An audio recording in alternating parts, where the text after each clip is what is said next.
Regardez attentivement cette image, car ce que vous allez découvrir changera définitivement votre perception des parcs marins. Cette histoire n'est pas celle que vous attendez, c'est celle qu'on a essayé de vous cacher. Le 23 août 2023, devant plus de 900 spectateurs horrifiés, un dresseur de 29 ans nommé Marcus Reid a vécu ses derniers instants dans un bassin qui allait devenir son tombeau. Mais cette tragédie n'était pas un accident. C'était l'aboutissement inévitable d'années d'avertissements ignorés, de signaux d'alarme étouffés et d'une industrie qui place le profit au-dessus de la vie humaine. Si cette révélation vous bouleverse, tant mieux, car il est temps que la vérité éclate au grand jour. Restez jusqu'à la fin, car ce que je vais vous révéler sur l'orque Tiamat va vous glacer le sang. Marcus Reid n'était pas un dresseur ordinaire. Diplômé en biologie marine de l'Université de Californie, il avait rejoint Aqua Paradise en 2018 avec une vision noble, celle de créer un lien authentique entre l'homme et ces géants des océans. Ses collègues se souviennent d'un homme passionné, celui qui arrivait le premier et repartait le dernier, celui qui connaissait chaque cicatrice sur le corps de chaque orque, chaque nuance de leur comportement. Mais il y avait une orque qui occupait une place particulière dans son cœur, une femelle de 6 tonnes et demie nommée Tiamat. Capturée dans les eaux glacées de l'Alaska en 2002, Tiamat avait été arrachée à sa famille Pod quand elle n'était qu'un bébé de 3 ans. Pendant plus de 20 années, elle avait été le pilier du spectacle d'Aqua Paradise, effectuant des sauts spectaculaires qui faisaient hurler de joie les enfants dans les gradins. Mais derrière cette façade de divertissement familial se cachait une réalité bien plus sombre. Tiamat présentait tous les signes classiques du stress chronique. Sa nageoire dorsale s'était affaissée sous le poids de la captivité. Ses dents étaient usées jusqu'à la racine, à force de ronger les barreaux métalliques de son enclos. Marcus avait remarqué ces détails que d'autres préféraient ignorer. Il avait documenté ses comportements anormaux, ses longues périodes d'immobilité à la surface, ce qu'on appelle le logging, un signe indéniable de détresse psychologique profonde. Mais ce qui inquiétait le plus Marcus, c'était le regard de Tiamat, autrefois curieux et vif, désormais vide et distant.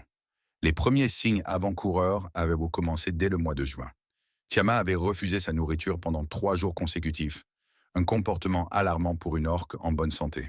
Puis était venu l'incident du 15 juillet, quand elle avait brusquement interrompu une séance d'entraînement, se dirigeant vers le fond du bassin et y restant immobile pendant plus de 40 minutes. Le personnel avait attribué cela à une journée difficile, mais Marcus savait que quelque chose de plus profond était en train de se briser. Les rapports qu'il avait rédigés s'empilaient sur le bureau de la direction, mais aucune mesure concrète n'était prise. Le spectacle devait continuer, les billets continuaient à se vendre, et Tiamat restait la star incontournable du parc. 2 semaines avant la tragédie, un mémo confidentiel avait circulé parmi l'équipe de direction, recommandant de limiter les interactions directes avec Tiamat. Mais ce document crucial n'avait jamais atteint Marcus. Certains disent volontairement, d'autres par négligence.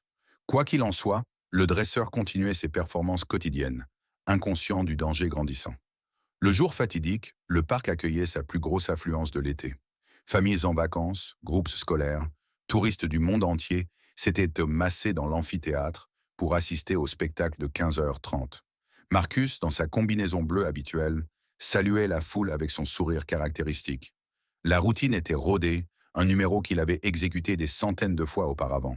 Tiamat devait effectuer une série de sauts synchronisés, culminant avec le fameux double twist qui faisait la réputation du parc. Mais dès les premières minutes, quelque chose clochait. L'orque répondait aux signaux avec un retard inhabituel, ses mouvements manquèrent de fluidité. Marcus tenta de compenser, modulant ses gestes, variant les récompenses, mais Tiamat semblait ailleurs, comme déconnecté de la réalité. Puis vint le moment du grand final. Marcus s'approcha du bord du bassin pour donner le signal du saut spectaculaire.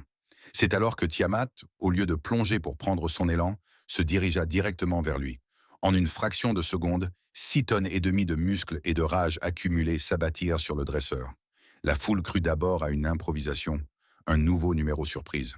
Mais les cris des autres dresseurs et le chaos qui s'ensuivit firent rapidement comprendre que quelque chose de terrible était en train de se produire. Tiamat avait saisi Marcus dans ses mâchoires puissantes et l'entraînait vers les profondeurs du bassin. Les tentatives de sauvetage furent héroïques mais vaines.